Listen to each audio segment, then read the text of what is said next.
হিন্দু ধর্মের যে ৩৩ কোটি ঈশ্বর, ৩৩ কোটি দেবদেবী, এরা সবাই এসেছেন পরমাত্মার একটা রশ্মি থেকে। তার মানে ৩৩ কোটি দেবতা এসেছেন মাত্র একটা রশ্মি থেকে, যার উৎস হচ্ছে পরমাত্মা, যিনি সবার চেয়ে উপরে।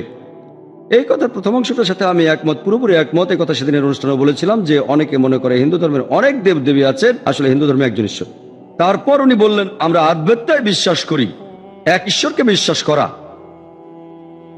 আরো বলেছেন যে যদিও রংধনুতে 7টা রং থাকে, এরা সবাই আসে একটা সাদা আলো থেকে। একইভাবে হিন্দুদের এই ৩৩ কোটি দেবদেবী, তারা সবাই হলেন একজন পরমাত্মার রশ্মি। আমার মতে তার দেওয়া এই তুলনাটাও একটা কুতর্ক, অযৌক্তিক। সাধারণ মানুষ কথাটা মেনে নেবে, বাহ ভালোই তো, রংধনু 7টা রং কিন্তু আলো একটা। তেমনি হিন্দুদের ৩৩ কোটি দেবতা, ঈশ্বর একজনই। বিজ্ঞান এখন জানতে পেরেছে আলোর মধ্যে 7টা রং থাকে, VIBGYOR, violet, indigo, blue, green, yellow, orange আর রেড। তবে প্রত্যেকটা রং আলাদাভাবে সাদা আলো নয়। সবগুলো রং যদি সমান অনুপাতে থাকে তাহলে সাদা আলো তৈরি হবে। যদি একটা রঙও বাদ যায় সেটা সাদা রং হবে না। রংধনুর রঙের সাথে ৩৩ কোটি দেবদেবতার ঈশ্বরের তুলনা করার মানে যেন বলা হচ্ছে সর্বশক্তিমান ঈশ্বরের ৩৩ কোটি উপাদান আছে। ব্যাপারটা যেন এরকম, আমাদের মানুষের শরীরে 11টা অংশ থাকে, 2টো পা, 2টো হাত, একটা মাথা, একটা ঘাড়, 2টো কাঁধ, একটা বুক, একটা পেট, একটা শ্রোণী, 11টা অংশ। তবে মাত্র একটা অংশ দিয়ে মানুষের পুরো শরীরটা তৈরি হয় না। সবগুলো অংশ যদি সঠিক জায়গায় থাকে তাহলে একটা মানুষের শরীর পাবো। প্রত্যেকটা অংশ আলাদাভাবে মানুষের শরীর নয়। কোন একটা অংশ বাদ গেলে সেটা সম্পূর্ণ শরীর নয়। যদি বলেন ৩৩ কোটি দেবদেবতা এসেছে এক পরমাত্মা থেকে, তাহলে ব্যাপারটা এরকম যেন ঈশ্বরের ৩৩ কোটি উপাদান আছে, তবে প্রত্যেকটা অংশ আলাদাভাবে ঈশ্বর নয়। তাহলে সেসব দেবদেবীর পুজো করছেন কেন? মাত্র একজন দেবদেবী বাদ গেলে সেটা সম্পূর্ণ ঈশ্বর হবে না। তাহলে এ ধরনের উদাহরণ আসলে অযৌক্তিক। তারপর উনি সেই একই প্যারাগ্রাফে লিখেছেন একজন ঈশ্বরের অনেকগুলো নাম থাকে, 108টা নাম অথবা 1008টা নাম। এই কথাটা আমিও মানি যে সর্বশক্তিমান ঈশ্বরের অনেকগুলো নাম আছে, কারণ ঋগ্বেদেই উল্লেখ করা হয়েছে। কথাটা সেদিনও বলেছিলাম। ঋগ্বেদ 1 নম্বর গ্রন্থ 164 নম্বর অধ্যায়ের 46 নম্বর শ্লোক, একম সৎ বিপ্র বহুধা বেদান্তে। সত্য একটাই, ঈশ্বর একজনই। জ্ঞানী এবং সন্ন্যাসীরা তাকে অনেক নামে ডেকে থাকে, বিভিন্ন নামে, এতে আমার আপত্তি নেই। একথা কোরআনে বলছে, সূরা ইসরার 110 নম্বর আয়াতে উল্লেখ করা হয়েছে, কুলিদুল্লাহ আবিদুর রহমান আয়ামাতাদু ফালাল আসমাউল হুসনা। তোমরা তাকে আল্লাহ নামে ডাকো অথবা রহমান, তোমরা যে নামে আহ্বান করো সকল সুন্দর নাম তো তারই। আল্লাহ নিজেকে যে নামগুলো দিয়েছেন তার যে কোনো একটা ধরে ডাকতে পারেন, তবে সেটা হবে সুন্দর নাম। আর পবিত্র কোরআনে এবং সহিহ হাদিসে আল্লাহ সুবহানাহু ওয়া তাআলার 99টা নামের কথা উল্লেখ করা হয়েছে। হিন্দুরা বলে ঈশ্বরের 108টা নাম অথবা 1008টা নাম বেদের কথা অনুযায়ী, কোনো আপত্তি নেই, তবে সেটা হবে একটা সুন্দর নাম, যে নামটা সর্বশক্তিমান ঈশ্বর নিজে নিজেকে দিয়েছেন। ঈশ্বরকে অনেক নামে ডাকতে আপত্তি নেই, কিন্তু এভাবে বলা যাবে না। রংধনুর 7টা রং আসলে একটা সাদা আলো থেকে এসেছে, তেমনি ৩৩ কোটি দেবদেবী এসেছে এক পরমাত্মা থেকে, এটা অযৌক্তিক। নামে কোনো সমস্যা নেই, অনেক নামে ডাকতে পারেন। যেমন ধরেন আমার নাম জাকির আব্দুল করিম নায়েক, এছাড়াও আমাকে বলা যেতে পারে আবু ফারিক জাকির নায়েক, তার মানে হচ্ছে ফারিক বাবা।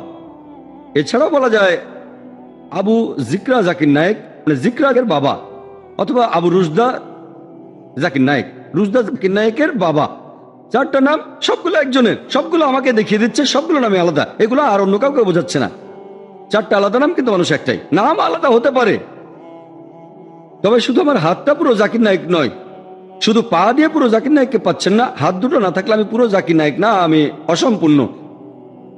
একইভাবে ঈশ্বরকে অনেক নামে ডাকতে পারেন, তবে নামটা সঠিক হতে হবে। ইসলাম ধর্মে যে নামটা আল্লাহ নিজেই নিজেকে দিয়েছেন, কোরআন এবং সহিহ হাদিসে 99টা নাম আছে। তাহলে অনেকগুলো নামে কোনো সমস্যা নেই, তবে যদি বলেন ঈশ্বরের অনেকগুলো রূপ, এক রশ্মির অনেক উপাদান, সেটা অযৌক্তিক। এরপর 3 এবং 4 পৃষ্ঠায় সেকশন নাম্বার 3, উপাসনা করার পদ্ধতি, শ্রী শ্রী রবিশঙ্কর লিখেছেন এই বইতে। তিনি লিখেছেন যে কোন মানুষের ছবিটা কিন্তু সেই মানুষ নয়, কোন লোকের ভিজিটিং কার্ডও সেই লোকটা নয়। একইভাবে মূর্তি হলো চৈতন্যের প্রতীক, সচেতনতা ঈশ্বরের। এই কথাটার প্রথম অংশের সাথে আমি পুরোপুরি একমত। কোন মানুষের ছবি বা ভিজিটিং কার্ড সেই মানুষটা নয়, তাহলে ছবি ভিজিটিং কার্ড কোনো মানুষ নয়। তার পরের অংশটা যে মূর্তি হলো চৈতন্যের প্রতীক, ঈশ্বরের সচেতনতা, এটার সাথে আমি একমত নেই। মূর্তি তো ঈশ্বরের ছবি না, অথবা এটা ঈশ্বরের ভিজিটিং কার্ডও নয়। এই মূর্তি ঈশ্বরের ছবি না, কারণ হিন্দু ধর্মগ্রন্থে পরিষ্কার করে বলা হয়েছে যজুর্বেদে 32 নম্বর অধ্যায়ের 3 নম্বর অনুচ্ছেদে, এছাড়াও শ্বেতাসূত্র উপনিষদে 4 নম্বর অধ্যায়ের 19 নম্বর অনুচ্ছেদে न तस्य प्रतिमा अस्ति। মহানেশ্বরের কোনো প্রতিমা নেই, ফটোগ্রাফ নেই, ইমেজ নেই, ভাস্কর্য নেই, ছবি নেই, স্ট্যাচু নেই, মূর্তি নেই। তাহলে এই মূর্তি কিভাবে ঈশ্বরের ছবি হবে? এছাড়া মূর্তি ঈশ্বরের ভিজিটিং কার্ডও নয়। ভিজিটিং কার্ডে সাধারণত একটা ঠিকানা থাকে, সেই লোকের বাসা অথবা অফিসের ঠিকানা। তাহলে মূর্তিকে ঈশ্বরের ভিজিটিং কার্ড বললে ঈশ্বরকে সেই জায়গার মধ্যে বেঁধে ফেলছেন। যদি আমি তর্কের খাতিরে এটা মেনেও নেই যে মূর্তি হলো ঈশ্বরের ছবি অথবা ঈশ্বরের ভিজিটিং কার্ড, তর্কের খাতিরে মেনে নিচ্ছি, আসলে মানি না আমি, ধরেন মেনে নিলাম। চিন্তা করেন, মনে করেন একজন লোক আমার কাছে এসে বলল সে আমাকে আর্থিক সাহায্য করতে চায়, সে আমাকে কথা দিল কিছু টাকা সাহায্য করবে। কিছুদিন পরে তার একজন লোক আমাকে টাকাটা দিয়ে গেল, সেই সাথে তার ভিজিটিং কার্ড। এখন সেই ভিজিটিং কার্ডকে ধন্যবাদ জানানোর কোনো মানে হয় না। আমি যেটা করতে পারি, আমি তাকে ফোন করে ধন্যবাদ জানাতে পারি। তাহলে যদি মেনেও নেই যে মূর্তি হলো ঈশ্বরের ছবি বা ভিজিটিং কার্ড, তারপরেও সেই ছবি বা ভিজিটিং কার্ডকে পূজা করা একেবারে অযৌক্তিক। আপনি যেটা করতে পারেন, ঈশ্বরকে ধন্যবাদ জানান, নামাজ পড়ে জানান, এটাই আল্লাহর হটলাইন। সেটা কিভাবে করবেন? আল্লাহ যেভাবে বলেছেন কোরআন এবং সহিহ হাদিসে আছে, সরাসরি জানান। এরপর শ্রী শ্রী রবিশঙ্কর 4 নম্বর পৃষ্ঠায় লিখেছেন যে ইসলাম ধর্ম নিরাকার ঈশ্বরে বিশ্বাস করে, যদিও কাবার মধ্য দিয়ে তারা একটা প্রতীককে স্বীকার করে নেয়। ইসলাম যদিও একজন নিরাকার ঈশ্বরে বিশ্বাস করে, তারপরও প্রার্থনার সময় তারা কাবাকে উপাসনা করে। তার মানে আমরা নাকি আকারের মধ্য দিয়ে নিরাকারের উপাসনা করে থাকি। এই কথাটা একেবারে পুরোপুরি ভুল। কোন মুসলিম কখনোই কাবাকে পূজা করেনি, অথবা কাবাকে উপাসনার মাধ্যমেও কেউ আল্লাহর ইবাদত করেনি। কাবা আমাদের কিবলা। আল্লাহ পবিত্র কোরআনে বলেছেন, সূরা বাকারার 144 নম্বর আয়াতে উল্লেখ করা হয়েছে, তুমি যেখানেই থাকো পবিত্র মসজিদের দিকে মুখ করে দাঁড়াবে। কাবা হলো আমাদের কিবলা, আমাদের দিক নির্দেশনা। আমরা মুসলিমরা একতায় বিশ্বাস করি। যখন নামাজ আদায় করি আমরা একদিকে মুখ করে দাঁড়াই। এরকম না হলে কেউ হয়তো বলতো দক্ষিণে মুখ করে দাঁড়ান, কেউ বলতো উত্তর, কেউ বলতো পূর্ব, কেউ বলতো পশ্চিমে। একতার জন্য আমরা মুসলিমরা কাবার দিকে মুখ করে দাঁড়াই। উত্তরে থাকলে দক্ষিণে মুখ করে দাঁড়াবেন, দক্ষিণে থাকলে উত্তরে মুখ করে, পূর্বে থাকলে পশ্চিম দিকে মুখ করে, আর পশ্চিমে থাকলে পূর্ব দিকে মুখ করে। একতার জন্য এটা করি। আর ইতিহাসে সবার প্রথমে একজন মুসলিম পৃথিবীর ম্যাপ আঁকেন, তিনি হলেন আলী ইদ্রিসি। 1154 সালে প্রথম পৃথিবীর ম্যাপ আঁকেন। মুসলিমরা যখন ম্যাপে এঁকেছিল, দক্ষিণ মেরু উপরে, উত্তর মেরুর নিচে, আর কাবা ছিল সেন্টারে। পরবর্তীতে পশ্চিমারা এসে সেই ম্যাপটাকে উল্টে দিল, উত্তর মেরু উপরে, দক্ষিণ মেরু নিচে, তারপর আলহামদুলিল্লাহ কাবা সেন্টারে আছে। আমরা মুসলিমরা যখন কাবায় যাই, উমরা বা হজের সময় যখন কাবার চারপাশে তাওয়াফ করি, তখন কাবার চারপাশে প্রদক্ষিণ করি। কেন? কারণ আল্লাহ তাআলার নির্দেশ, আল্লাহ এবং তার রাসূল সাল্লাল্লাহু আলাইহি সাল্লামের আদেশ, সেজন্য করি। যদি যুক্তি দিয়ে চিন্তা করেন, প্রত্যেক সার্কেলের একটা সেন্টার থাকে। আমরা কাবার চারপাশে প্রদক্ষিণ করে এই সাক্ষ্যই দিচ্ছি যে ঈশ্বর একজন। আর হযরত ওমর রাদিয়াল্লাহু আনহু বলেছেন, ইসলামের দ্বিতীয় খলিফা, এটা আছে সহিহ বুখারীতে 2 নম্বর খণ্ড, বুক অফ হাজ, 56 নম্বর অধ্যায়ের 675 নম্বর হাদিস। তিনি বলেছেন যে এই কালো পাথর আমার উপকার বা ক্ষতি কোনোটাই করতে পারে না। এটাকে আমি চুমু দিচ্ছি কারণ নবীজিকে চুমু দিতে দেখেছি। এই কথাটা যে কালো পাথর উপকারও করবে না, ক্ষতিও করবে না, এটাই প্রমাণ করে যে মুসলিমরা কাবাকে উপাসনা করে না। আর নবীজি সাল্লাল্লাহু আলাইহি ওয়াসাল্লামের সময়ে অনেক সাহাবী ছিলেন, নবীজি সাল্লাল্লাহু আলাইহি ওয়াসাল্লামের অনেক সহচর ছিলেন, যারা কাবার উপরে দাঁড়িয়ে আযান দিতেন, সবাইকে নামাজের জন্য রাখতেন। কোন মূর্তি পূজারী পূজা করার মূর্তির উপর দাঁড়িয়ে উপাসনা করবে? কোন মূর্তি পূজারী উপাসনার মূর্তির উপর দাঁড়াবে না। তাহলে শুধু এটা দিয়ে প্রমাণ করা যায় মুসলিমরা কখনোই কাবাকে ইবাদত করে না। আমরা আল্লাহ তাআলার ইবাদত করি, কাবা হলো আমাদের কিবলা। ওনার বইয়ের এই কথাটা ইসলাম সম্পর্কে একটা ভুল ধারণা দেবে। এছাড়াও এই বইটার 26 পৃষ্ঠায় তিনি লিখেছেন যে নবীজি সাল্লাল্লাহু আলাইহি সাল্লাম যখন মক্কায় ফিরে আসলেন, মক্কা বিজয়ের পর, তিনি তখন কাবা শরীফের সবগুলো মূর্তি ভেঙে ফেলেছিলেন, তবে মূল উপাসনার বস্তুটা ভাঙেননি, যেটা হলো কালো পাথর। যদি বলেন মুহাম্মদ সাল্লাল্লাহু আলাইহি ওয়াসাল্লাম সবগুলো মূর্তি ভেঙে ফেলেছিলেন বেশিরভাগই, তবে উপাসনা করার প্রধান জিনিসটাই তিনি ভাঙেননি। এই কালো পাথর বা হাজরে আসওয়াদকে উপাসনার বস্তু বলাটা ধর্মের অবমাননা, এটা ভুল।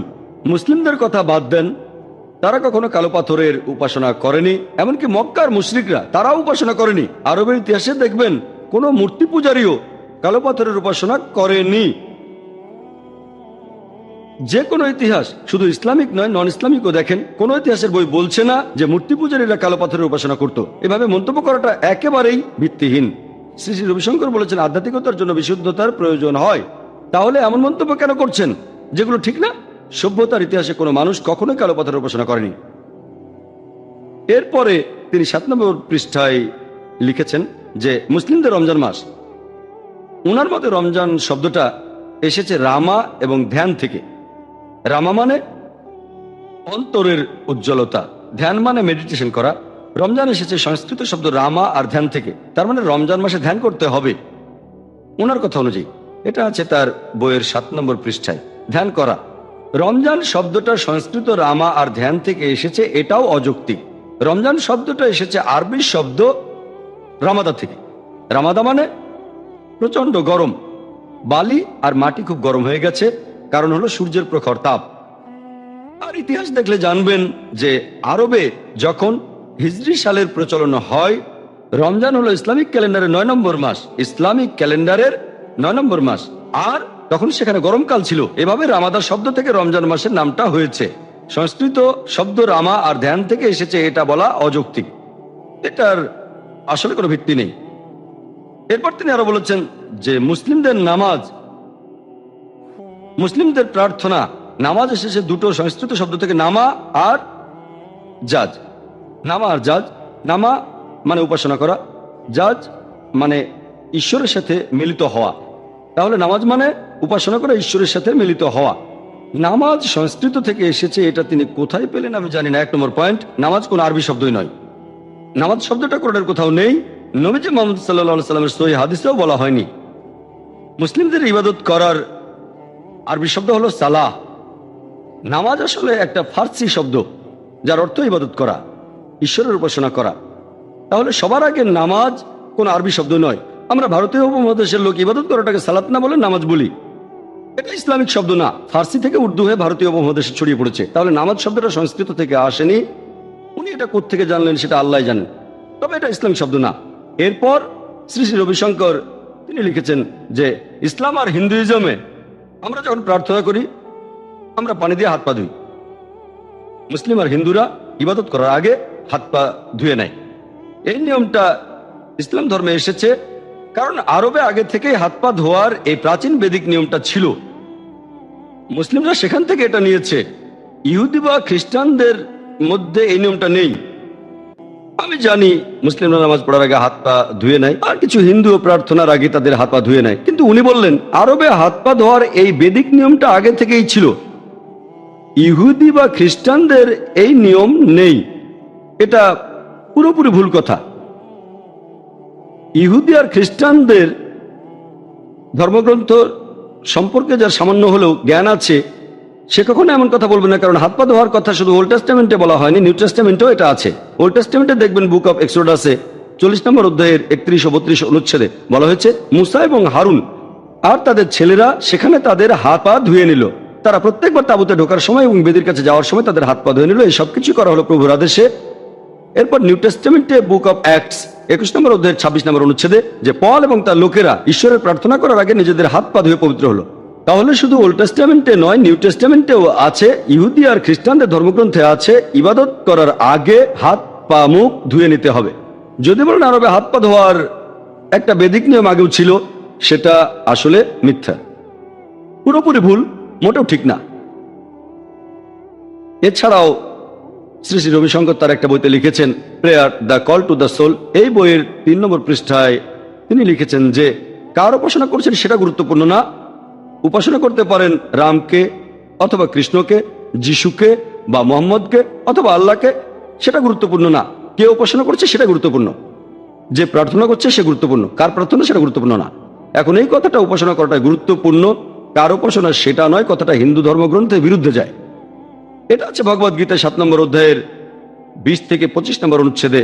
তার আগে গীতা বলছে জাগতিক আকাঙ্ক্ষার কারণে যেসব মানুষের বিচার বুদ্ধি লোপ পেয়েছে তারা নকলেশ্বরের পূজা করে, তারা মূর্তি পূজা করে। তারপর বলা হচ্ছে যদি তুমি নকলেশ্বরের পূজা করো তাহলে নকলেশ্বরের রাজ্যে যাবে, যদি সত্যিকার ঈশ্বরের পূজা করো তাহলে সত্যিকার ঈশ্বরের রাজ্যে যাবে। তার মানে ভগবদ গীতা নকলেশ্বরের পূজা করতে নিষেধ করেছে।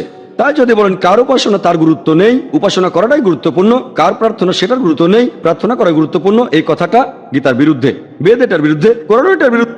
তার মানে ভগবদ গীতা নকল ঈশ্বরের পূজা করতে নিষেধ করেছে। তাই যদি বলেন কার উপাসনা তার গুরুত্ব নেই, উপাসনা করাটাই গুরুত্বপূর্ণ, কার প্রার্থনা সেটার গুরুত্ব নেই, প্রার্থনা করা গুরুত্বপূর্ণ, এই কথাটা গীতার বিরুদ্ধে, বেদ এটার বিরুদ্ধে, কোরআন এটার বিরুদ্ধে, শিরক। আল্লাহর সমকক্ষ কাউকে দাঁড় করানো, আল্লাহকে ছেড়ে অন্য কারো উপাসনা করা, এটা ইসলামের সবচেয়ে বড় পাপ। সূরা নিসার 116 নম্বর আয়াতে উল্লেখ করা হয়েছে। এছাড়াও সূরা নিসার 48 নম্বর আয়াতে বলা হয়েছে যে আল্লাহ তাআলা চাইলে যে কোনো অন্যায় ক্ষমা করতে পারেন, তবে শিরক করাকে কখনোই ক্ষমা করবেন না তিনি। যদি কেউ আল্লাহকে বাদ দিয়ে অন্য কারো উপাসনা করে, সে সীমা অতিক্রম করেছে, সবচেয়ে বড় পাপ করেছে, তাকে কখনোই ক্ষমা করা হবে না, যদি না সে মৃত্যুর আগে অনুতপ্ত হয়। যদি কেউ মুশরিক অবস্থায় মারা যায়, যদি মূর্তি পূজারী অবস্থায় মারা যায়, তাকে কখনোই ক্ষমা করা হবে না। মৃত্যুর আগে সে যদি অনুতপ্ত হয়, ক্ষমা প্রার্থনা করে, ইনশাল্লাহ ক্ষমা করা হবে। তবে মুশরিক অবস্থায় মারা গেলে কখনোই ক্ষমা পাবে না। তাহলে এভাবে বলাটা শুধু কোরআনের বিরুদ্ধে যায় না, হিন্দু ধর্মগ্রন্থের বিরুদ্ধে যায়। এছাড়াও শ্রী শ্রী রবিশঙ্কর তার বইতে লিখেছেন যে চন্দ্রমাসের হিসাব ইসলাম ধর্মে মেনে চলা হয়, হিন্দু ধর্মেও তাই। আর বেদিক ক্যালেন্ডারের মতোই সেখানে আদিক মাস, এই মাসের দিনগুলো ব্যবহার করা হয় অ্যাডজাস্টের জন্য। একইভাবে ইসলামে সাফা মাসটাকে অ্যাডজাস্টের জন্য ব্যবহার করা হয়। আমি মানছি মুসলিম চন্দ্রমাস মেনে চলে, হিন্দুরাও চন্দ্রমাস মেনে চলে। তবে হিন্দু ধর্মে তারা কি করে? অ্যাডজাস্ট করে। ইসলাম ধর্মে আমরা বুঝতে পারি যে মাসগুলো সামনে এগিয়ে আসছে, কারণ চন্দ্র বছরে সৌর বছরের চেয়ে আনুমানিক 11 দিন কম থাকে। তাহলে প্রতি সৌর বছরে 11 দিন করে সামনে এগিয়ে যাচ্ছে। লুনার ইয়ারে সোলার ইয়ারের চেয়ে 11 দিন কম থাকে। সেজন্য দেখবেন প্রত্যেক বছরে রমজান আর ইসলামিক ক্যালেন্ডারের অন্যান্য মাসগুলো 11 দিন এগিয়ে আসছে। হিন্দু ধর্মে এটাকে অ্যাডজাস্ট করে। সেজন্য আপনারা দেখবেন দিওয়ালি সবসময় নির্দিষ্ট একটা সময় হয়, অক্টোবর নভেম্বরে। আদিক মাস দিয়ে অ্যাডজাস্ট করা হয়, ইসলামে অ্যাডজাস্ট করি না। তাই যদি বলেন ইসলামিক ক্যালেন্ডারে অ্যাডজাস্ট করা হয়, সেটা পুরোপুরি ভুল। এছাড়াও তিনি আরো বলেছেন ইসলাম ধর্মে যে প্রতীক আর চিহ্ন ব্যবহার করা হয় সেটা চাঁদ তারা। আমাদের হিন্দু ধর্মে প্রতীক হলো সূর্য আর চাঁদ, কারণ ইন্ডিয়াতে সূর্য আমাদের আলো দেয়, অনেক উপকার করে, চাঁদও আলো দেয়। সেজন্য হিন্দু ধর্মে চাঁদ একটা প্রতীক, সূর্য একটা প্রতীক। ইসলাম ধর্মে আরব দেশে সে মরুভূমিতে সূর্য থাকে খুবই গরম, কিন্তু রাতের বেলা চাঁদ আর তারা তাদের শান্তির প্রতীক হয়ে দাঁড়ায়। এজন্য ইসলামে চাঁদ আর তারা হলো ধর্মীয় প্রতীক। এখন পবিত্র কোরআনে বা নবীজির হাদিসে কোনো জায়গায় এমন কথা বলা নেই যে চাঁদ আর তারা হলো ইসলামের প্রতীক। এটা পাকিস্তানের প্রতীক। এই যে চাঁদ তারার ছবি আছে, এটা পাকিস্তানের ফ্ল্যাগ, ইসলাম ধর্মের ফ্ল্যাগ না। উনি এই দুটোকে মেলাচ্ছেন কেন? কোন মুসলিম দেশ যদি চাঁদ তারা দিয়ে ফ্ল্যাগ বানায় তাদের ব্যাপার, আমার কিছু বলা নেই। ইসলামের প্রতীক এটা নয়। আর আল্লাহ পবিত্র কোরআনে বলেছেন, সূরা ফুসিলাতের 37 নম্বর আয়াতে উল্লেখ করা হয়েছে, আল্লাহ বলেছেন তার নিদর্শনগুলোর মধ্যে রয়েছে রাত ও দিন, সূর্য আর চাঁদ। তোমরা সূর্য চাঁদকে সিজদা করো না, সিজদা করো আল্লাহকে, যিনি সূর্য চাঁদ সৃষ্টি করেছেন। তাহলে কোরআন বলছে সূর্য আর চাঁদ হলো আল্লাহ তাআলার নিদর্শন। তার মানে সূর্যকে সৃষ্টি করেছেন আল্লাহ সুবহানাহু ওয়া তাআলা, চাঁদকে সৃষ্টি করেছেন। যখন সূর্যকে দেখি, যখন চাঁদকে দেখি, তখন আমরা আল্লাহর অস্তিত্বকে অনুভব করতে পারি। এগুলো আল্লাহ তাআলার নিদর্শন। তবে এই সূর্য আর চাঁদকে তোমরা সিজদা করো না, সিজদা করো আল্লাহকে, যিনি এগুলো সৃষ্টি করেছেন। তাহলে সূর্য হলো আল্লাহ সুবহানাহু ওয়া তাআলার একটি নিদর্শন। এগুলো ইসলামের প্রতীক না, নিদর্শন। তবে এদের সিজদা করো না, সিজদা করো সৃষ্টিকর্তা আল্লাহকে। এরপরে শ্রী শ্রী রবিশঙ্কর আরো বলেছেন যে তার মতে অনেক আরবি শব্দ এসেছে আসলে সংস্কৃত থেকে। তিনি আরো বলেছেন যে বেদিক নিয়ম অনুযায়ী কেউ মারা গেলে তাকে দাহ করা হয়। হাজরে আসওয়াদ এসেছে সাঙ্গে অশ্বেতা থেকে। সাঙ্গে মানে পাথর, অশ্বেতা মানে যেটা সাদা নয়, অনেকটা শিবলিঙ্গের মতো। হাজরে আসওয়াদকে শিবলিঙ্গের সাথে তুলনা করা আর বলা যে এটা সাঙ্গে অশ্বেতা থেকে, এ কথা একেবারেই অর্থহীন। হাজার এ আসওয়াদ, হাজার আরবি শব্দ মানে পাথর, আসওয়াদ মানে কালো, হাজরে আসওয়াদ মানে কালো পাথর, এটা আরবি শব্দ। উনি কোথায় পেলেন যে সাঙ্গে অশ্বেতা থেকে এসেছে? এভাবে উনি জোর করে কিছু সাদৃশ্য বানিয়েছেন, জোর জবরদস্তি করে চার কোনা জিনিসকে গোল বাক্সে ঢোকাচ্ছেন। অনেকটা ট্রায়াঙ্গেলের মধ্যে স্কোয়ারকে বসানো, দুটো কিন্তু আলাদা জিনিস, এটা অযৌক্তিক। এরপর উনি বলেছেন যে আরবি কাবা শব্দটা এসেছে সংস্কৃত শব্দ গর্ব আর গৃহ থেকে। সংস্কৃততে ঘর শব্দটা হলো ঘাবা, কাবা এসেছে নাকি এই ঘাবা থেকে। উনি এটা কোত্থেকে জানলেন? কাবা শব্দটা এসেছে আরবি শব্দ কাব থেকে। কাব মানে যেটা স্ফীত, একটা চারকোনা ঘর, যেমন কাবা শরীফ একটা স্ফীত চারকোনা ঘর, এটা সংস্কৃত ঘাবা থেকে আসেনি। তারপর উনি বললেন যে আরবি হারাম এই শব্দটা এসেছে হারিয়াম থেকে, তার মানে হরির বাসস্থান। হারাম শব্দটা আরবি, এটা হালালের বিপরীত। হালাল মানে যেটা করার অনুমতি আছে, হারাম মানে যেটা নিষিদ্ধ, যে কাজগুলো নিষিদ্ধ করা হয়েছে সেগুলো হারাম। এভাবে শব্দটার উৎপত্তি কে বলেছে? এটা হরিয়াম থেকে। এভাবে আরো অনেক কথা বলা যায়, হাতে বেশি সময় নেই, এটা নিয়ে অনেকক্ষণ কথা বলে ফেলেছি। এরপর উনি বলেছেন বেশ কিছু রীতিনীতির কথা, কিছু কালচারের কথা, ইসলামে যেগুলোর কোনো স্থানই নেই, এভাবে সাদৃশ্য দেখাচ্ছেন। মুনি ঋষিদের কথা বলছেন যেটার সাথে ইসলামের কোনো সম্পর্কই নেই। এরকম এক জায়গায় তিনি বলেছেন ওম, এটাকে উল্টানো হয়ে যাবে 7, 8, 6, যার অর্থ দয়াময় পরম দয়ালু আল্লাহর নামে শুরু করছি। এখন ওমকে উল্টো করলে 7, 8, 6 হয় কিনা সেটা পরের কথা। ইসলামে 7, 8, 6 কোনো মূল্য নেই। উনি বলছেন এটা আরবি সংখ্যা, এগুলোকে ভেঙে যোগ করলে বিসমিল্লাহির রহমানির রহিম, যার অর্থ দয়াময় পরম দয়ালু আল্লাহর নামে শুরু করছি। এখন ইসলামে এই সংখ্যার কোনো মূল্যই নেই। অনেক আগে হয়তো কেউ এটা বলেছিল যে আলিফ অক্ষরের ভ্যালু এত, বা অক্ষরের ভ্যালু এত, তারপর এগুলো যোগ করে বলল যে বিসমিল্লাহির রহমানির রহিম হলো 786। এটা তার নিজের আবিষ্কার। এই সংখ্যাটার হয়তো আরো অনেক অর্থ আছে, হোক ভালো বা খারাপ। ইসলামে এই সংখ্যার কোনো ভিত্তি নেই। এভাবে উনি জোর করে অনেক সাদৃশ্য বানিয়েছেন। আমার হাতে সময় কম, আপনারা যদি বইটার 28 আর 29 নম্বর পৃষ্ঠাটা পড়েন, শেষ দুটো পৃষ্ঠা, তিনি একটা লিস্ট দিয়েছেন সংস্কৃত শব্দ, আরবি শব্দ, ইংরেজিতে অর্থ, সংস্কৃত, আরবি, ইংরেজি অর্থ। আমি চেক করে দেখলাম বেশিরভাগই ঠিক নয়। কিছু শব্দের অর্থ ঠিক আছে, যেমন সাজ মানে সেগুন গাছ, আবার কিছু শব্দ ঠিক আছে, অর্থ ঠিক নেই। উনি লিখেছেন আনসারি মানে অনুসারী, আনসারি মানে সাহায্যকারী, শেখ মানে বলেছেন শিষ্য, আসলে শেখ মানে শিক্ষক, একজন বয়স্ক লোক অথবা বিশেষজ্ঞ। তারপর আরবিতে ফার্সি শব্দ ঢুকিয়েছেন পয়গম্বর, এটা মোটেও আরবি শব্দ নয়, এটা ফার্সি শব্দ। উনি বলেছেন স্বর্গ থেকে আগত, পয়গম্বর মানে স্বর্গ থেকে আগত না, পয়গম্বর মানে আল্লাহর বার্তাবাহক। এভাবে কথা বলা একেবারে ভিত্তিহীন। আধ্যাত্মিকতার দাবি হলো বিশুদ্ধতা, কথাগুলো সঠিক হতে হবে, লজিক্যাল হতে হবে, কুতর্ক করা ঠিক হবে না। উনি মুখে বলছেন কুতর্ক করবেন না, কিন্তু বেশিরভাগ জায়গায় নিজেই কুতর্ক করছেন। ওনার বলা অনেক কথাই অবশ্য ঠিক, আমি ওনার সব কথায় আপত্তি জানাচ্ছি না। মাঝে মধ্যে তার যুক্তি সঠিক, আর মাঝে মধ্যে অযৌক্তিক কুতর্ক। সাধারণ মানুষ যারা এইসব ব্যাপারে জানে না, তারা এই কথাগুলো মেনে নেবে, এগুলো বিশ্বাস করবে। দুর্ভাগ্যজনকভাবে আধ্যাত্মিক গুরুদের অবস্থা এইরকমই। তাদের অনেক কথা সঠিক, আবার অনেক কথাই ভুল, তবে তারা যুক্তিতে ভালো। যদি কোনো লজিক্যাল মানুষ তাদের এই কথাগুলোকে ভুল প্রমাণ না করে, তাহলে বেশিরভাগ মানুষই সেগুলো বিশ্বাস করবে। তবে যদি সেদিনের আলোচনায় টপিকের কথা বলেন, সেটা ছিল পবিত্র ধর্মগ্রন্থের আলোকে হিন্দুইজম এবং ইসলামে ঈশ্বর সম্পর্কে ধারণা। সেখানে আলহামদুলিল্লাহ আল্লাহ তাআলার সাহায্যে, তার দয়ায় সীমিত সময়ের মধ্যে আলোচনাটা শেষ করেছিলাম। এই সিকুয়েলটা করেছি যাতে মুসলিমদের মনে কোনো ভুল ধারণা না থাকে, কারণ অনেক মুসলিমই শ্রী শ্রী রবিশঙ্করের আর্ট অফ লিভিং এর সদস্য সুদর্শন ক্রিয়া প্র্যাকটিস করেন। যদি উনার কথা কোরআনের সাথে মিলে যায়, অথবা যদি কোরআন হাদিসের বিরুদ্ধে না যায়, সেগুলো মানতে আমাদের কোনো আপত্তি নেই। কিন্তু যেটা কোরআন এবং হাদিসের বিরুদ্ধে যাচ্ছে, সৃষ্টিকর্তার নির্দেশ এবং তার শিক্ষার বিরুদ্ধে যাচ্ছে, সেগুলো মানব না। এই সিকুয়েলটা করা হয়েছে মূলত মুসলিম ভাই বোনদের সচেতন করার জন্য। সাবধান থাকবেন, যদি কোনো আধ্যাত্মিক গুরু ইসলাম সম্পর্কে কোনো কথা বলেন এবং কোরআন হাদিসের সাথে মিলে গেলে কোনো আপত্তি নেই। যদি কোরআন হাদিসের বিরুদ্ধে যায়, তাহলে মানবেন না।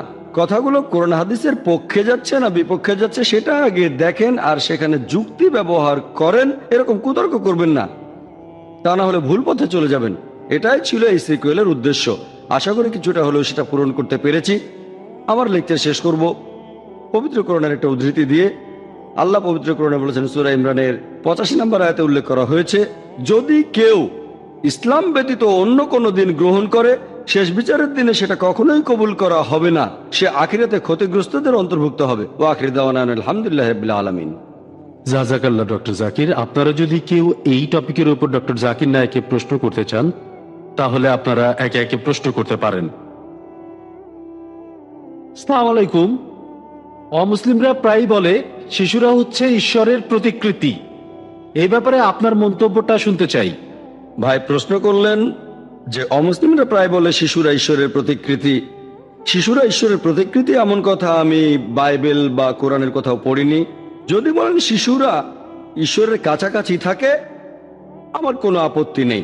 কাছাকাছি মানে আমাদের নবীজি বলেছেন প্রত্যেক শিশু দিনুল ফিতর নিয়ে জন্মায়, সে জন্মায় মুসলিম হিসেবে। মুসলিম মানে যে আল্লাহ তাআলার কাছে আত্মসমর্পণ করে। তাহলে যে আল্লাহর কাছে আত্মসমর্পণ করে তাকে মুসলিম বলা হয়, আল্লাহর কাছাকাছি থাকে সে।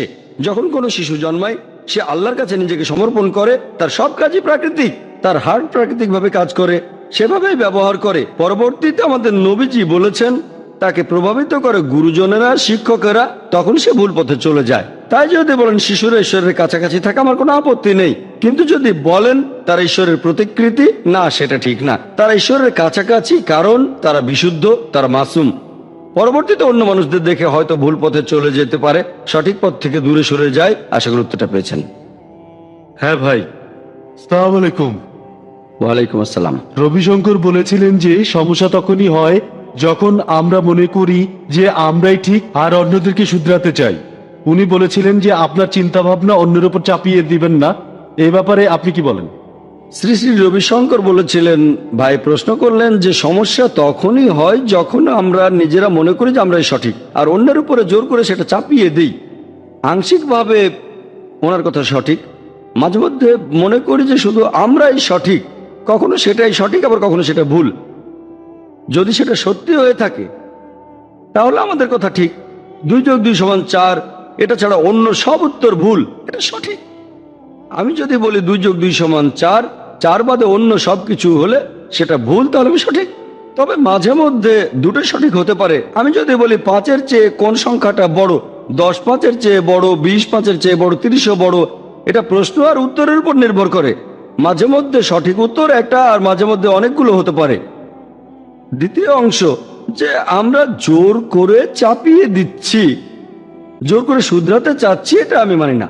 কারণ আল্লাহ তাআলা পবিত্র কোরআনে বলেছেন, সূরা বাকারার 256 নম্বর আয়াতে উল্লেখ করা হয়েছে, লা ইকরাহা ফিদ্দীন। দিন সম্পর্কে জবরদস্তি নেই। তবে আয়াতটা শেষ হয়নি, এরপর সত্য মিথ্যা থেকে সুস্পষ্ট হয়েছে। আমাদের সত্যটা প্রচার করতে হবে, শুধু বলবেন না লা ইকরাহা ফিদ্দীন। সত্যটা প্রচার করতে হবে, যদি তার গ্রহণ করে আলহামদুলিল্লাহ, গ্রহণ না করলে আলহামদুলিল্লাহ। ইসলাম গ্রহণ করলে ভালো, না করলে কোনো সমস্যা নেই। তবে আমাদের সত্যটা প্রচার করতে হবে, জোর করব না। আমরা তরবারি বা রাইফেল ধরে তাকে ইসলাম গ্রহণে বাধ্য করব না, এটা ঠিক না। কোনো ধর্মেই এই জবরদস্তি করাটা একেবারে ঠিক না। তবে সেটা বলতে পারেন, প্রচার করতে পারেন। যেমন শ্রী শ্রী রবিশঙ্কর, তিনি আর্ট অফ লিভিং এর কথা প্রচার করছেন। এখন যদি বলি শ্রী শ্রী রবিশঙ্কর, আপনি কেন হাজারো মানুষের উপর সুদর্শন ক্রিয়া চাপিয়ে দিচ্ছেন? উনি প্রচার করছেন, যারা পছন্দ করছে গ্রহণ করছে। একইভাবে আমরাও প্রচার করছি, যারা পছন্দ করছে গ্রহণ করছে। তাহলে একজন রিভার্টের কথা শুনে ওনার খারাপ লাগবে কেন? লোকটার নাম মনে নেই, সে বলেছিল গত বছরে জাকির নায়েক এখানে আসলে আমি ইসলাম গ্রহণ করি, বেশ উত্তেজিত হয়ে গেল সে। সেটা ঠিক ছিল না, সেটা আমাদের অনুষ্ঠানের সাথে খাপ খাচ্ছিল না। তবে এটা তার স্টাইল। সে উনাকে ইসলাম গ্রহণ করতে বলল, শ্রী শ্রী রবিশঙ্কর তখন রেগে গেলেন। সুদর্শন ক্রিয়ায় কোনো কাজ হয়নি। তাহলে Shri Shri Ravishankar art of living এর কথা প্রচার করছেন, অনেকেই তাকে ফলো করছে। তবে জোর করবেন না। সেই লোক তো জোর করেছিল না, অনুরোধ করেছিল। শ্রী শ্রী রবিশঙ্কর বললেন সবাইকে ভালোবাসুন, এটা তার জীবন দর্শন। উনি বলতে পারেন, আপনার যদি নিজস্ব ধ্যান ধারণা থাকে আপনি সেটা প্রচার করতে পারেন। মানুষ পছন্দ করলে গ্রহণ করবে, জোর করবেন না। জোর করাটা ভুল। আপনি পিস্তল ঠেকিয়ে কাউকে বাধ্য করতে পারেন না। যদি এভাবে দেখেন তাহলে কোনো সমস্যা নেই। আশা করি উত্তরটা পেয়েছেন। এবারের প্রশ্ন মহিলাদের মধ্য থেকে। আসসালামু আলাইকুম। আর্ট অফ লিভিং এর কোনো লোক রিভার্ট হয়েছে বা তাদের প্রতিক্রিয়াটা কেমন? আর্ট অফ লিভিং এর প্রতিক্রিয়ার কথা যদি বলতে হয়, এখানে আমাদের সব ধরনের অভিজ্ঞতাই হয়েছে। শ্রী শ্রী রবিশঙ্করের সাথে 50 থেকে 100 জনের মতো লোক এসেছিল। তাদের সবাইকে ভিআইপি সেকশনে বসানো হয়েছিল। সেখানে অনেক ফরেনার ছিল, বিভিন্ন দেশের। আপনারাও দেখেছেন, তাদের মধ্যে মহিলাও ছিল। তবে আমরা সেখানে পুরুষ নারীদের একসাথে বসেছি, কারণ তারা আমাদের গেস্ট। আপনারা দেখবেন যে উনি যে কথাই বলছিলেন লোকজন তাতে তালি দিচ্ছিল, অন্যরা সবাই ছড়িয়ে ছিটিয়ে ছিল। আর উনার সাথে যারা এসেছিল তারা ওনার সব কথার শেষেই তালি দিচ্ছিল। এছাড়াও দর্শকদের মাঝে আরো অমুসলিম ছিল, আমরা পার্সেন্টেজটা জানি না। আনুমানিকভাবে অনেকে বলেছে 25% হিন্দু আর 75% মুসলিম ছিল। কেউ বলেছে 1 ভাগ হিন্দু আর 2 ভাগ মুসলিম, আমি জানি না এটা। তবে মনে হয় মুসলিমরাই সংখ্যায় বেশি ছিল, আর অনেক হিন্দুও সেখানে ছিল। শ্রী শ্রী রবিশঙ্করের সাথে যারা এসেছিল তারা তার প্রতি সহানুভূতি দেখাচ্ছিল, ও ডক্টর জাকির নায়েকের এইভাবে বলা উচিত হয়নি। আমি তো টপিকের উপরে ছিলাম, আমি তো টপিকের উপরে কথা বলেছি, কোনো ধর্মের সমালোচনা করিনি, আমি সত্য কথাটা বলেছি। তবে সেখানে আরো অনেক লোক ছিল। এরকম একজন অনুষ্ঠান শেষ হওয়ার পরে ভিড়ের কারণে আমি গ্রিন রুমে চলে গিয়েছিলাম। তার প্রায় 20-30 মিনিট পরে আমি আবার বের হলাম, তখনও ভিড় ছিল। সেখানে বয়স্ক একজন লোক আমাকে খুঁজে বেড়াচ্ছিলেন। তার বুকের ব্যাজে শ্রী শ্রী রবিশঙ্করের একটা ছবি, তার নিচে লেখা উনি ভগবান বা এই টাইপের কিছু। সেই বয়স্ক লোক বললেন, ডক্টর জাকির নায়েক, আপনার কথা আমার খুব ভালো লেগেছে। এর আগে আমি শ্রী শ্রী রবিশঙ্করকে ভগবান বলে বিশ্বাস করতাম, এখন থেকে আমি আপনার অনুসারী। আমি বললাম, অনুসরণ করেন আলহামদুলিল্লাহ, তবে ইবাদত করবেন শুধু আল্লাহ সুবহানাহু ওয়া তাআলার। এরকম অনেক ঘটনা আমরা পরে জানতে পেরেছি। অনেক অমুসলিম, তাদের মধ্যে হিন্দু আছে, সেই অনুষ্ঠানে ইসলাম গ্রহণ করেছিল। জানতে পেরেছি সাউথ ইন্ডিয়ায় অনুষ্ঠানটা সরাসরি সম্প্রচার করা হয়েছিল। কেরালায়, চেন্নাইতে বড় স্ক্রিনে দেখানো হয়েছিল, হাজার হাজার মানুষ দেখেছে। এরকম একটা গ্রুপের সবাই ইসলাম গ্রহণ করেছে আলহামদুলিল্লাহ, আল্লাহ হেদায়েত করেছেন। আমরা শুধু প্রচার করব, এরকম কিছু খবর আমরা অনুষ্ঠান শেষ হওয়ার পরের দিনই পেয়েছিলাম। পরবর্তীতে আরো খবর পেতে লাগলাম, কেউ সেখানে ইসলাম গ্রহণ করেছে, কেউ পরে করেছে। আল্লাহ হেদায়েত করেছেন, আমরা কোনো জোর করিনি, জবরদস্তি করিনি। আমরা সত্য প্রচার করব, মানুষকে হেদায়েত করা আল্লাহ সুবহানাহু ওয়া তাআলার হাতে। আমাদের দায়িত্ব হলো মানুষকে সাদৃশ্যের কথা বলে সঠিক পথে নিয়ে আসা। আল্লাহ বলেছেন, تعالوا إلى كلمة سواء بيننا وبينكم। আমরা পবিত্র কোরআনে এই নিয়মগুলো অক্ষরে অক্ষরে পালন করেছি।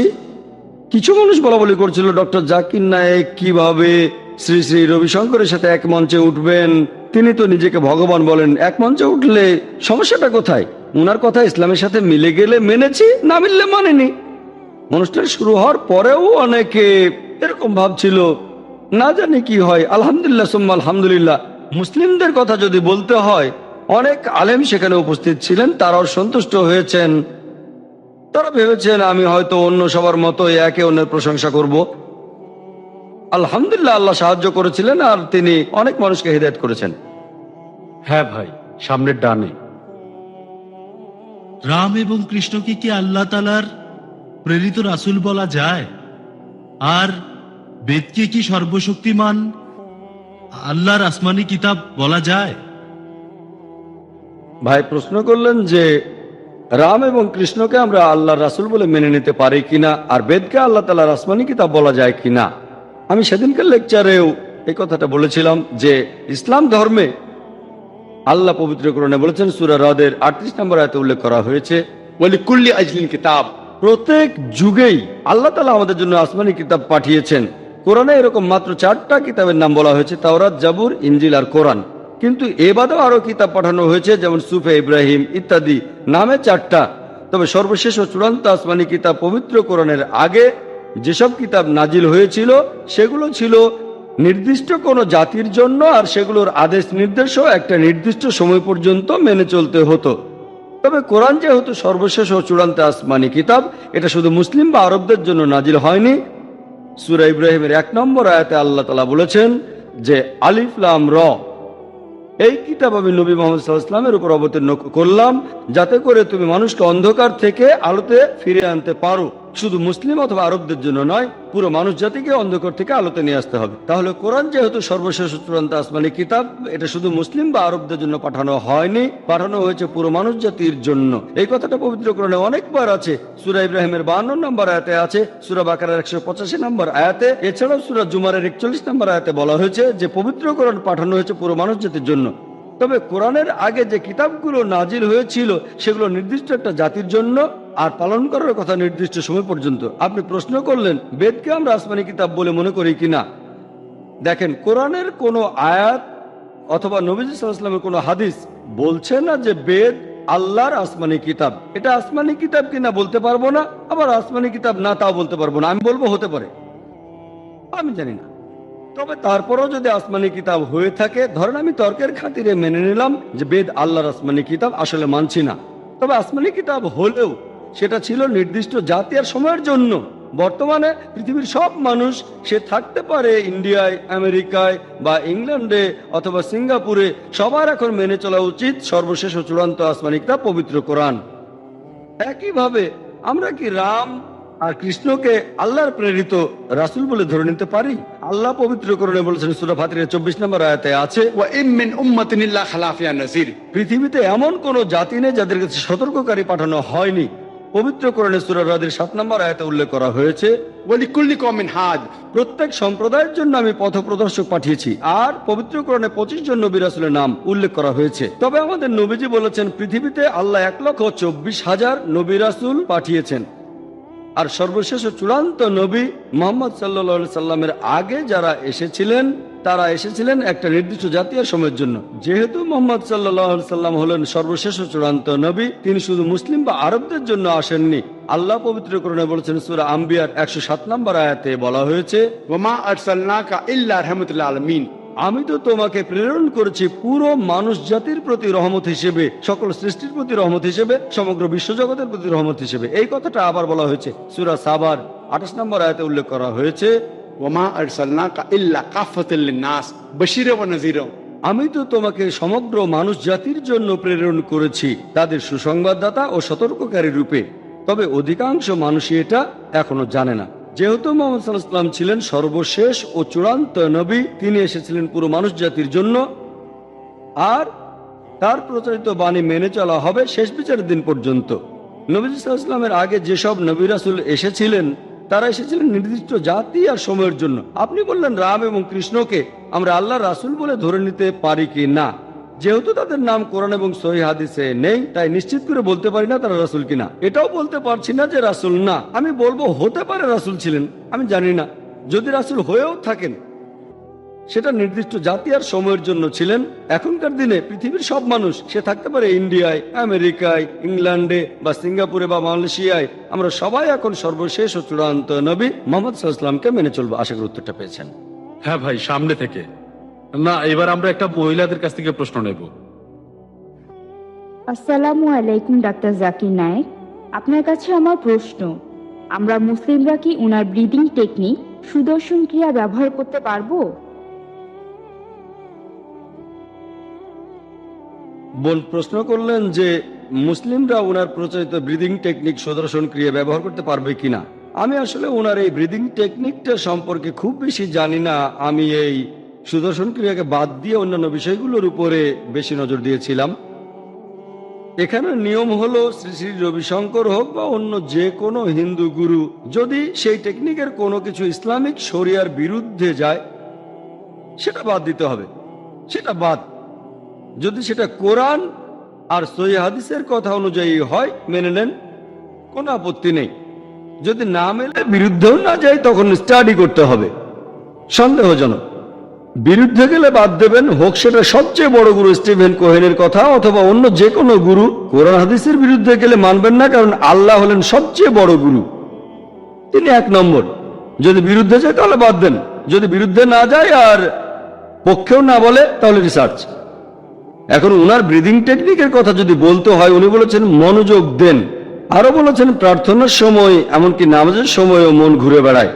উনার কথায় এটা আপনার মনোযোগ বাড়াবে। আপনারা দেখবেন যে নামাজে অনেক উপকারিতা আছে। আমি একটা লেকচার দিয়েছিলাম, সালাহ দ্য প্রোগ্রামিং টুয়ার্ডস রাইচিয়াসনেস, সেখানে নামাজের অনেক উপকারিতার কথা বলেছি। এখন ব্রিদিং এর কথা যদি বলেন, নামাজের মধ্যে সবচেয়ে সেরা অংশটা হচ্ছে সিজদা। শ্রী শ্রী রবিশঙ্করের ব্রিদিং টেকনিকের একটা গুরুত্বপূর্ণ দিক হলো, উনি বলেছিলেন, আর মেডিকেল ডক্টর হিসেবে আমিও তার সঙ্গে একমত, যে আমাদের ফুসফুসের পুরো সামর্থ্যকে কখনোই ব্যবহার করি না। সাধারণ মানুষ তার ফুসফুসের মাত্র 2/3 ব্যবহার করে, বাকি 1 অংশকে বলা হয় রেসিডুয়াল এরিয়া। উনি ব্রিদিং টেকনিকে দেখিয়েছেন কিভাবে এই 1/3 জায়গায় ব্যবহার করা যায়। এরকম আরো অনেক কিছু, তবে মূল ব্যাপার হলো এটাই। ব্রিদিং টেকনিকের উপর তার একটা ভিডিওতে এটা দেখেছিলাম। নামাজের সবচেয়ে সেরা অংশ সিজদা। যখন সিজদায় যায়, তখন আমাদের তলপেট ডায়াফ্রামের সাথে ধাক্কা খায়। ডায়াফ্রাম ফুসফুসের নিচের অংশে চাপ দেয়। সিজদার সময় নিঃশ্বাস নিলে এই রেসিডুয়াল এরিয়ার বাতাসটাও তখন বেরিয়ে যায়। তাহলে যদি নামাজ সঠিকভাবে আদায় করেন, তাড়াহুড়ো না করে সঠিকভাবে সিজদায় যাচ্ছেন, এরকম হলে রেসিডুয়াল এরিয়ার বাতাসও বেরিয়ে আসবে। তাজা বাতাস ভেতরে ঢোকাবেন, সেটা ফুসফুসের জন্য উপকারী। ফুসফুসের রোগ হওয়ার সম্ভাবনা কম, ব্রঙ্কাইটিস এরকম অনেক রোগই হবে না। তাহলে ওনার ব্রিদিং টেকনিকের উপকার